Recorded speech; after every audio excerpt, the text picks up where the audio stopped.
Assim como cai a chuva do céu e não torna para lá, mas rega a terra, dá a semente e o pão ao que come, assim é a palavra que sai de minha boca. Não volta para mim vazia, mas realiza aquilo para o que foi enviada. A partir de agora, você vai ouvir uma palavra que pode mudar completamente sua vida. O vazio, a solidão, a angústia, a falta de paz. Tudo de ruim que sucede em sua vida nesta mensagem, Deus irá mudar e trazer até você paz, alegria, saúde e salvação eterna em Cristo Jesus. As páginas sagradas da Bíblia se abrem agora diante de você e através do missionário Deovan Lima, ouça uma palavra da boca de Deus. Conforme eu estava comentando com você agora há pouco, esse é um dos textos sagrados que mais me chama a atenção. Em primeiro lugar, a sabedoria do apóstolo Paulo, seu discernimento em expor o Evangelho, sem ofender, sem jogar pedra na ignorância das pessoas, na falta de entendimento. Mas ao caminhar pelas calçadas de uma rua qualquer em Atenas, na Grécia, Paulo começou a observar uma série de esculturas, de imagens de deuses fabricados pela mão dos atenienses. E ali embaixo havia um nome, uma referência a este Deus. Mas um Deus chamou a atenção de Paulo e ele parou em frente àquela escultura, aquela homenagem.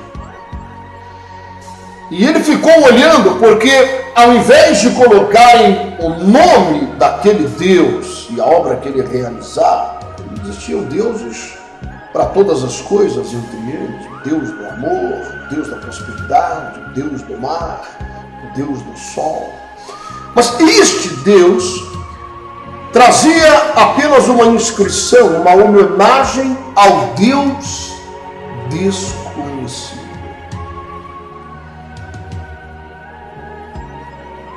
E Paulo, ele se aproveitou disso para pregar o Evangelho.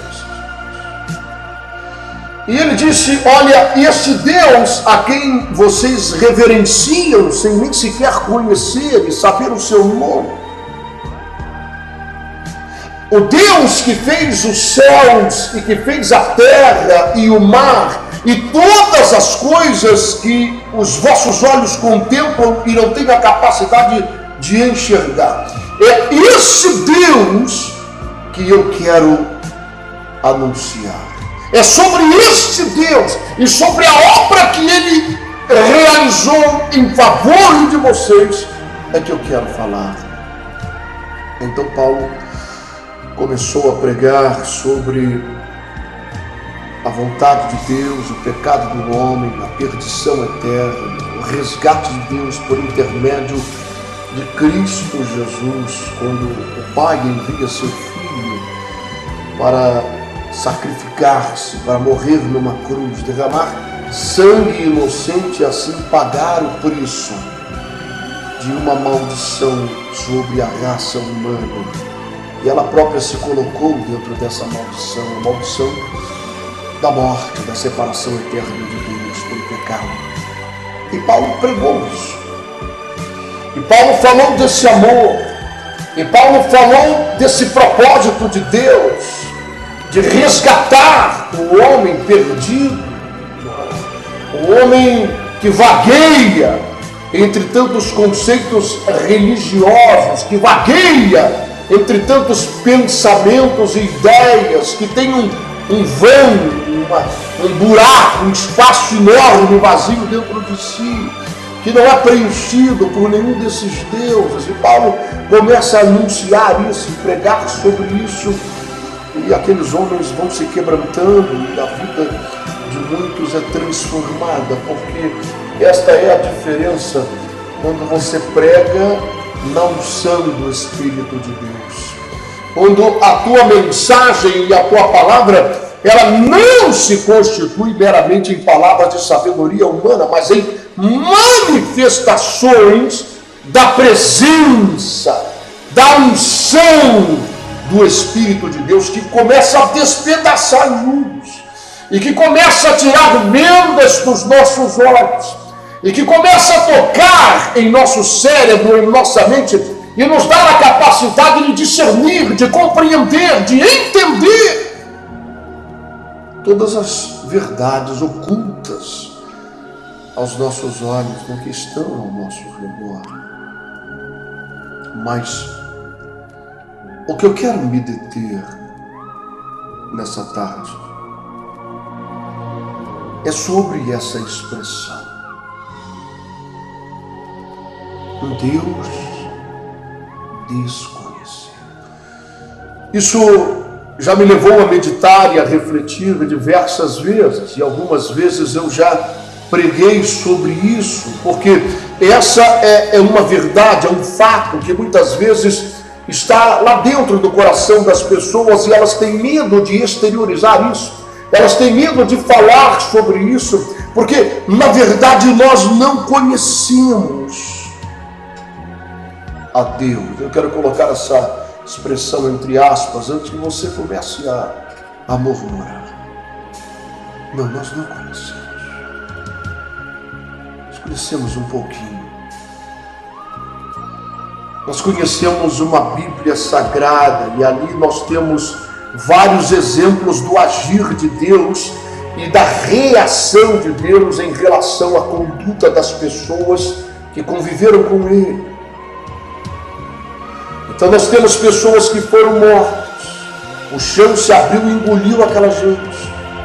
Nós temos pessoas que ficaram leprosas, nós temos pessoas que prosperaram, que foram abençoadas, que receberam reinos e se assentaram em trono. Nós temos pessoas que foram amaldiçoadas. Enfim, nós, quando começamos a folhear as páginas da Bíblia Sagrada, nós começamos a perceber um pouco da personalidade deste ser desconhecido, deste ser que criou os céus e criou a terra e o cosmos e o universo e tudo que existe.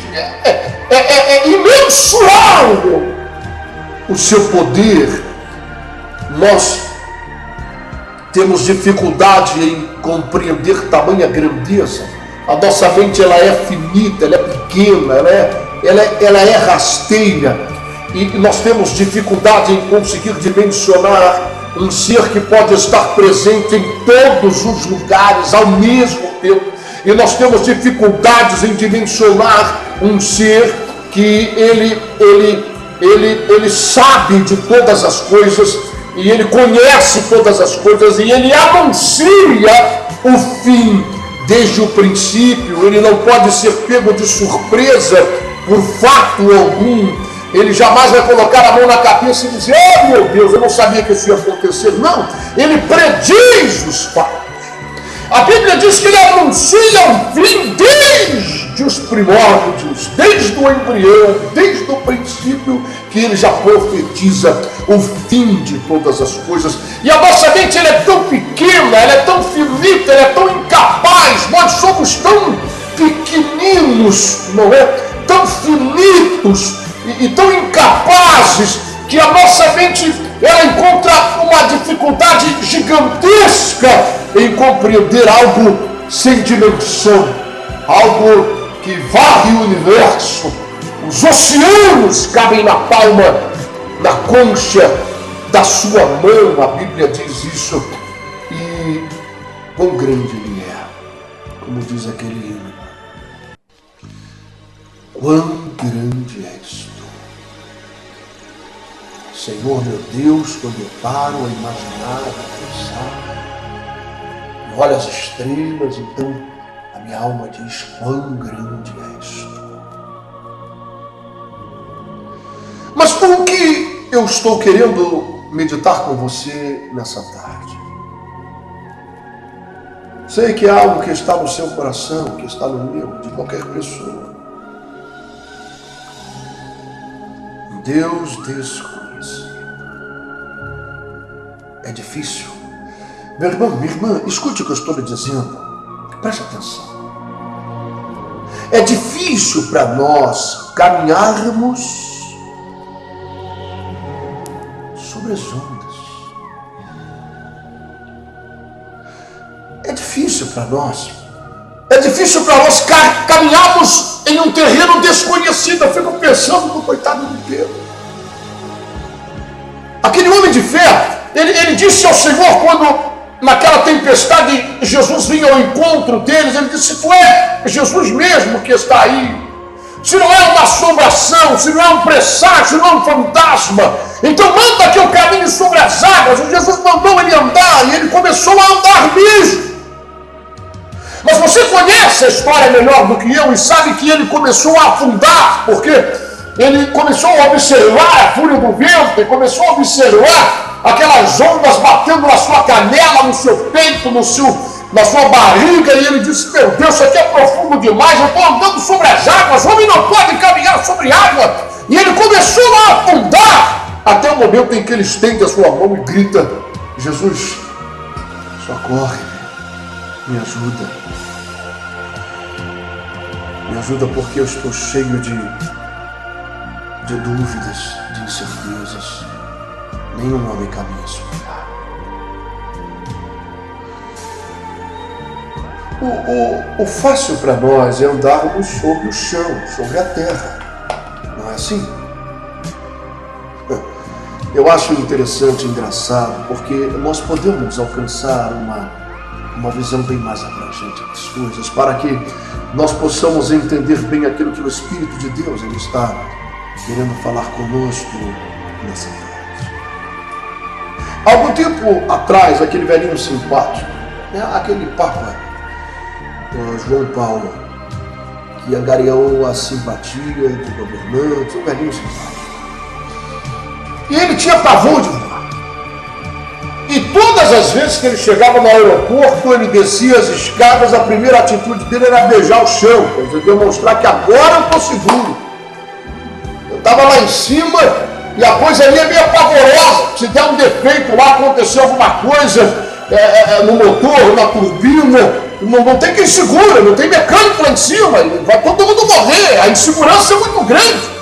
Mas agora eu vou beijar o chão, porque agora eu estou em terra firme. Estou pisando em terra firme. Mas sabe, se a gente pudesse fazer como aquelas filmagens, né? Com aquelas câmeras que saem do chão, vão subindo, até que o globo terrestre apareça, aquela bolinha começa a ficar rodando e a câmera vai subindo, e aparecem os outros planetas ao redor e o Sol, e ela vai subindo, e some tudo aquilo no espaço.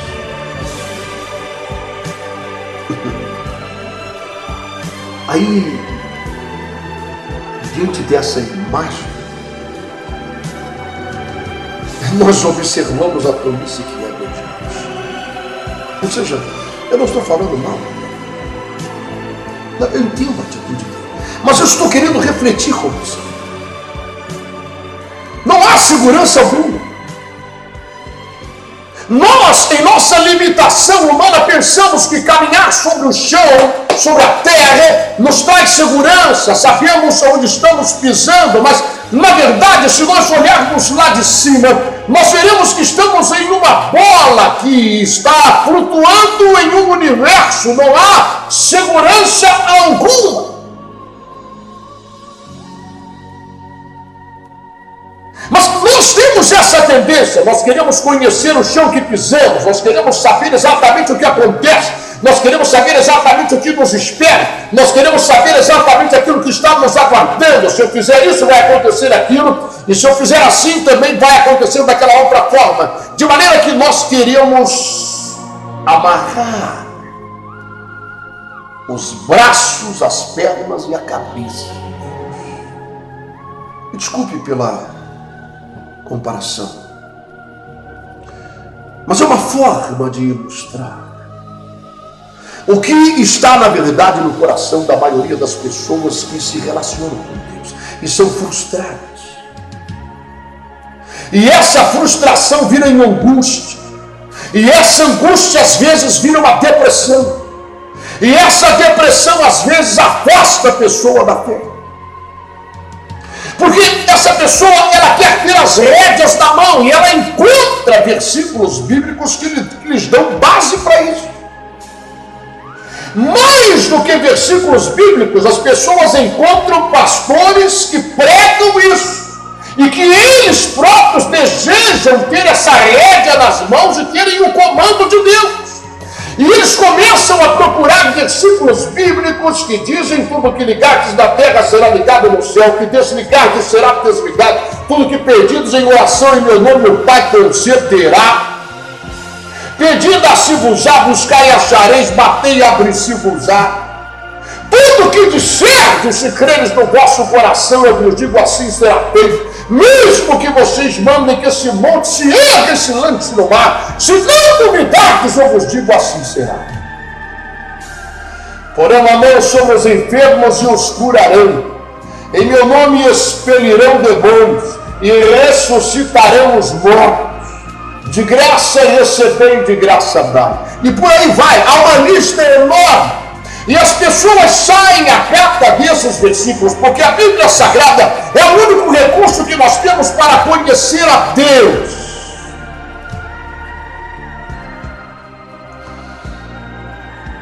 É o único recurso que nós temos para conhecer a Deus. Eu me refiro a uma análise de sua personalidade. É claro que o Espírito Santo pode nos fazer, através da natureza, através de uma contemplação das coisas, o Espírito Santo pode falar conosco sobre a existência do Deus Todo-Poderoso, mas eu me refiro à Bíblia Sagrada como meio de nós irmos folheando e descobrindo as coisas que esse Deus que é imutável, porque a Bíblia diz que ele não muda, e nele não há nenhuma sombra de variação, portanto, de geração em geração. Ele é o Deus de Abraão, de Isaac, de Jacó. Ele é o Deus de Moisés, ele é o Deus de Elias, ele é o Deus de Enoque, ele é o nosso Deus, ele é o Deus de Noé, e ele permanece o mesmo. Suas atitudes, seu senso de justiça permanece sempre o mesmo. E então nós queremos dominar. Nós queremos ter o nosso próprio gênio da lâmpada mágica. Nós queremos milagres. Aladim queria. Ele esfregava a lâmpada, o gênio aparecia, e ele fazia os seus pedidos, e ele depois pegava aquele gênio e enfiava ele na garrafa e botava a rolha. E ali estava, sob o domínio de Aladim. E assim muitas pessoas querem fazer. Eles têm a Bíblia e eles querem ter o domínio de Deus. E alguns chegam até mesmo na arrogância de, em suas orações, exigirem de Deus que ele honre aquela palavra. Porque ele disse assim: imporão a mão sobre os enfermos e os curarão, e ressuscitarão os mortos. Então todo morto vai ter que ressuscitar, e toda pessoa enferma vai ter que ser curada. Ninguém mais vai morrer, porque toda enfermidade a pessoa vai ser curada, e até a própria velhice é uma doença, então a pessoa vai ter que ser regenerada em seus ossos, em suas células. E nós tomamos, na verdade, o lugar de Deus. Nós não admitimos outra possibilidade, outro acontecimento, senão que Deus nos obedeça. Porque afinal Ele nos deu uma promessa, Ele nos deu uma palavra, e então o que ligarmos na terra é ligado no céu, o que desligarmos também é desligado, o que pedirmos Ele nos concederá, e a ordem que nós demos, se crermos, assim sucederá. E isso é uma coisa boa. desejável, não é? Quem não quer ter um poder assim? Quem não quer ter um poder assim? Não é verdade? Esse é um poder extraordinário, capaz de mudar todas as coisas ao nosso. Mas aí, porém, todavia, começam a acontecer alguns fatos. O enfermo não é curado, e o morto não é ressuscitado. E aquilo que foi pedido não é recebido. E as pessoas começam a entrar em parafuso. E elas não entendem. Há pouco tempo atrás eu estava ouvindo a narrativa de um acontecimento na vida de um irmão, e que eu respeito muito, e tem sido hoje usado por Deus de uma forma extraordinária no Ministério de Cura, na cidade de São Paulo. E de fato muitas pessoas têm recebido milagres, não é? Mas ele próprio teve um problema no joelho e teve que, por fim, correr para o hospital e passar por uma cirurgia. O que foi que aconteceu?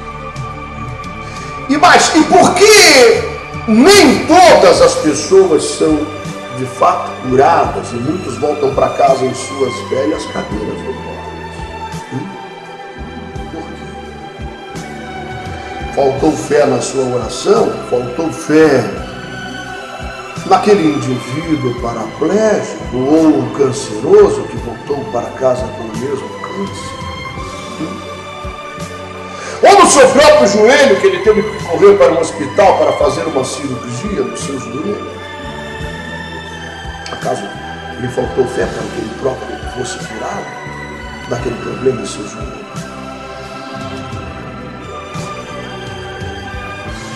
Ou será que é hora de nós aprendermos a andar sobre as águas e reconhecermos que o Senhor, Ele é Deus?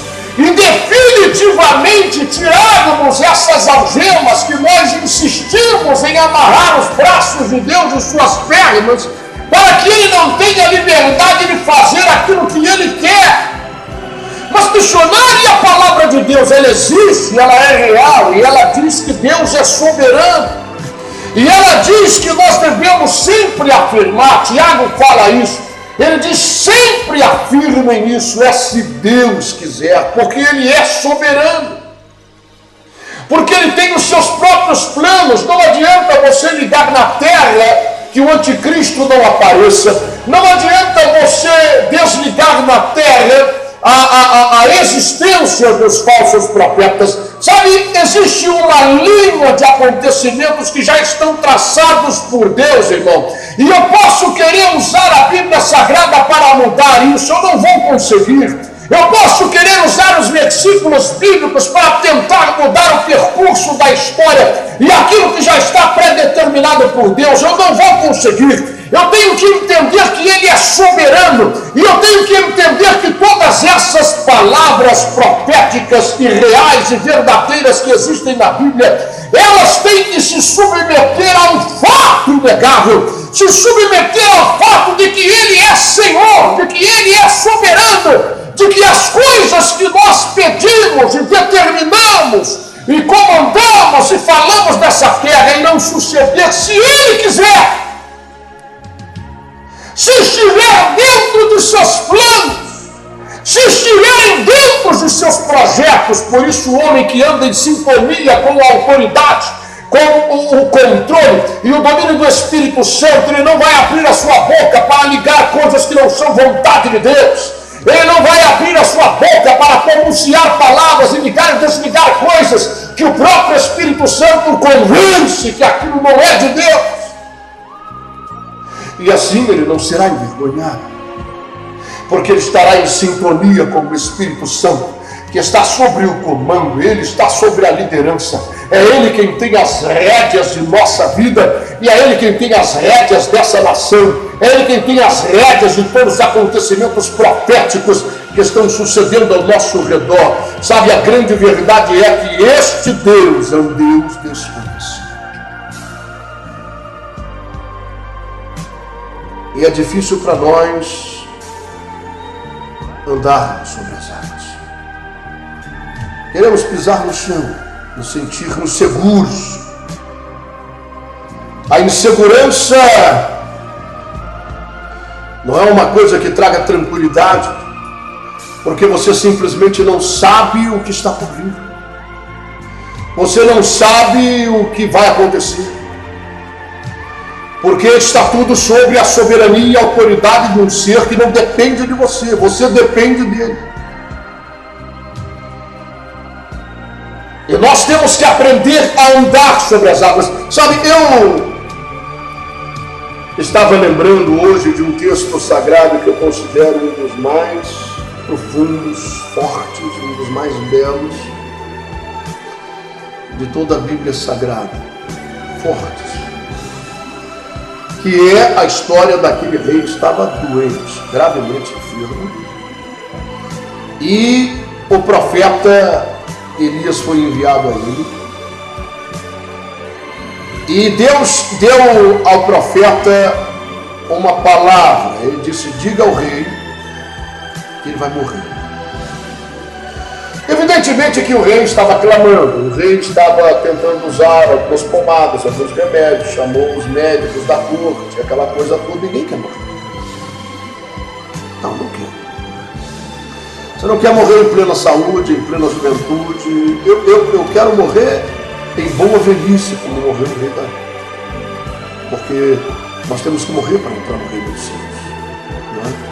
Esse corpo que é mortal e corruptível, ele precisa ser revestido de um corpo imortal e corruptível. Mas enquanto estamos em uma boa idade, enquanto estamos fortes, enquanto somos jovens, nós queremos viver, queremos ver os filhos dos nossos filhos, os filhos dos nossos filhos, queremos ver o agir de Deus em nossa vida, ao nosso redor, queremos ajuntar o tesouro do reino dos céus, queremos assim. Mas esse rei queria viver. Ele era um homem novo, e ele clamava a Deus pela sua saúde, pela sua vida. E quando nada dava resultado, ele mandou: chame o profeta para que ele interceda em meu favor, para que o milagre aconteça, porque essa enfermidade ela não está sendo curada pela medicina e pelos remédios que eu tenho usado. Chame o profeta. E o profeta entra no quarto do rei Ezequias. E ele então levanta a sua cabeça, arregala os seus olhos e, cheio de esperança no coração que aquele homem de Deus viesse lhe trazer boas novas. Finalmente ele chegou. Estou aqui aguardando há quanto tempo. Estou com essa febre, ardendo em febre, essa doença terrível que não me larga. Mas o profeta está aqui agora, ele vai me ajudar. E o profeta estende a tua mão e disse: põe em ordem a tua casa. Meu Deus, que coisa, não? Que coisa. Põe em ordem a tua casa, porque tu morrerás e não viverás. E pronto, e acabou. E o profeta virou as costas e foi embora. Mas é isto, a atitude deste rei, deste homem, é que me chama a atenção e que eu considero um dos fatos mais marcantes, mais fortes da Bíblia Sagrada em relação a este Deus desconhecido.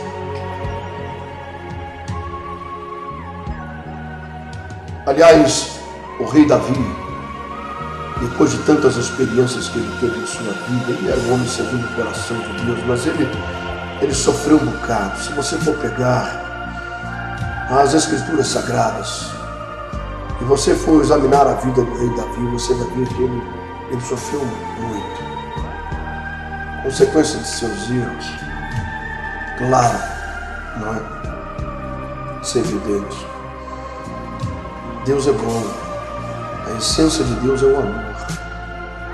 Ele não traz com suas próprias mãos o sofrimento para a vida de ninguém. Nós aqui buscamos isso pelos nossos erros, pela nossa inconsequência, porque queremos agir pelas próprias mãos e trazemos muitas vezes para a nossa vida maldições, sofrimento, tristezas e muitas coisas ruins.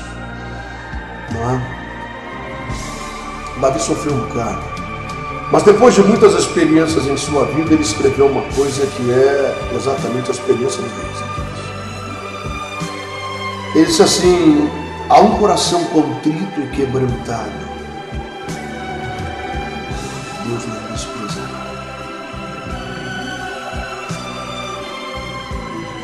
Ele disse: eu sei e eu posso trazer bois e sacrificar, mas eu sei, eu já tenho experiência, entendimento e compreensão para saber que o verdadeiro sacrifício, aquele que toca no teu coração, aquele que é capaz de mudar as tuas decisões, é um coração contrito, é um coração quebrantado, é um coração arrependido. E esse rei, ao receber essa notícia dura, amarga, e por que não dizer sem nenhuma sensibilidade por parte do profeta, é como se ele chegasse lá e enfiasse uma faca no peito de um moribundo que suplica pela vida, sem nenhuma sensibilidade, sem nenhum sentimento, apenas deu um recado: põe ordem à tua casa, assim diz o Senhor, tu morrerás, prepara o cachorro. E virou as costas e foi embora. E esse rei, ele não suplicou que o profeta mudasse de ideia, ele não se prostrou aos pés do profeta, e ele não pediu que o profeta intercedesse por ele.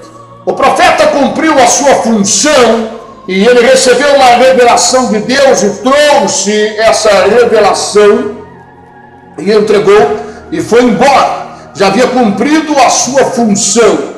Mas o profeta não queria saber da dor dele, o profeta não queria saber de seus sentimentos e de sua angústia. Ele apenas foi lá para trazer um recado da parte de Deus e foi embora. Mas esse homem vira o seu rosto para a parede e ele começa a chorar. Ele vira o seu rosto para a parede e começa a falar com Deus, com aquele mesmo Deus que revelou ao profeta e disse: diga a ele que ele vai morrer, que ele prepare e que ele coloque em ordem todas as coisas do seu reino e da sua casa. Não dá tempo a ele só de ajeitar as coisas, de assinar os documentos e de fazer um testamento e preparar tudo. Põe ordem à casa, porque ele vai morrer, ele não vai ser curado dessa enfermidade. Ele vira o rosto e começa a falar com esse Deus e diz a ele: Senhor, lembra que eu tenho andado em teus caminhos.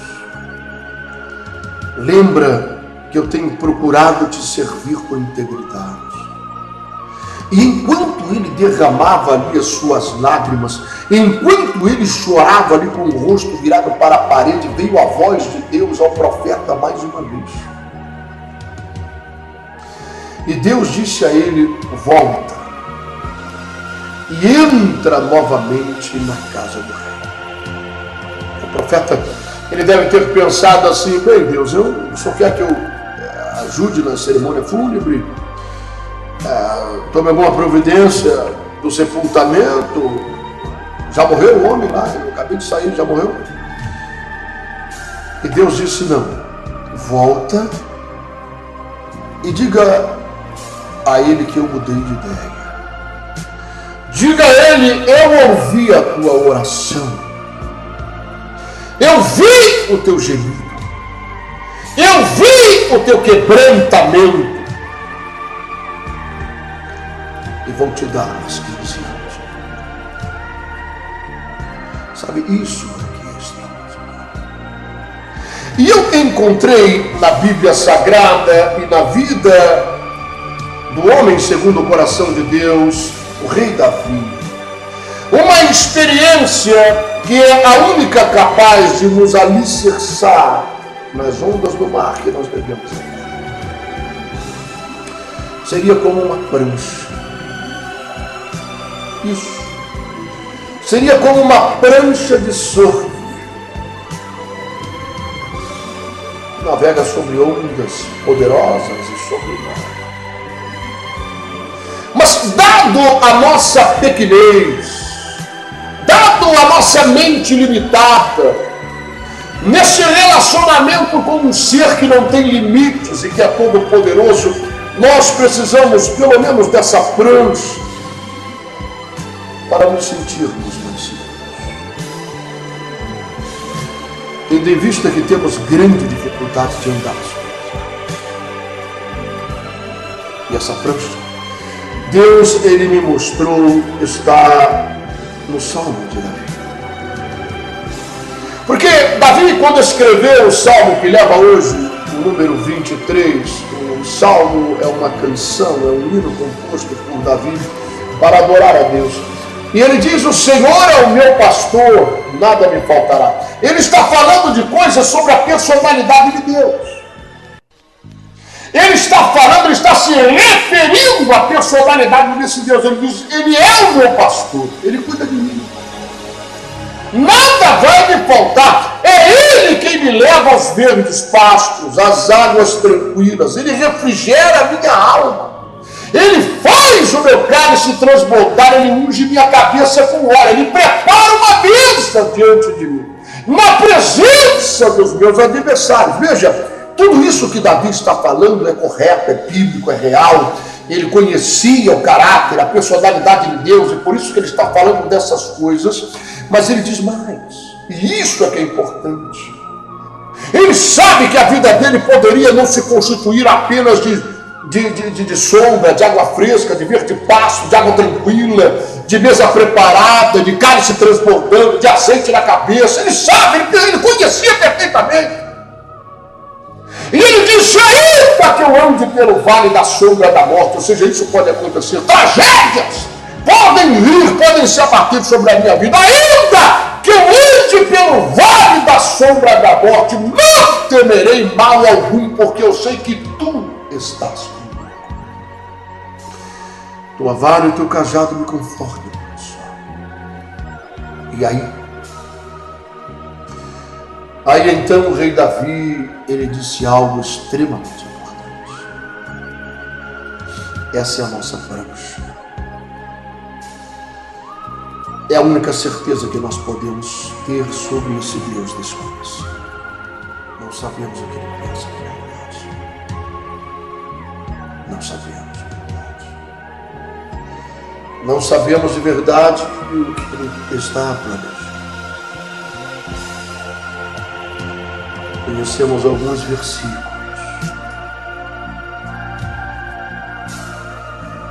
de uma história que sucede nesse planeta que boia no universo. Desse Deus todo-poderoso, que nunca nasceu, mas sempre existiu. Davi, esse homem que teve tantas experiências com ele, nos dá uma prancha. Ele nos dá essa prancha para aprendermos a surfar no mar do desconhecido, da insegurança total. E ele diz assim: eu tenho certeza absoluta. Eu não sei o que vai acontecer, quais são os caminhos que eu vou prosseguir nessa vida, por onde eu vou andar, ou as tragédias que vão se abater sobre mim, mas eu estou convicto de uma coisa, eu tenho certeza absoluta, e essa é a minha prancha, sobre a qual eu coloco os meus pés e surfo nas ondas desse grande oceano de incertezas, é que a tua bondade e a tua misericórdia me seguirão todos os dias da minha vida.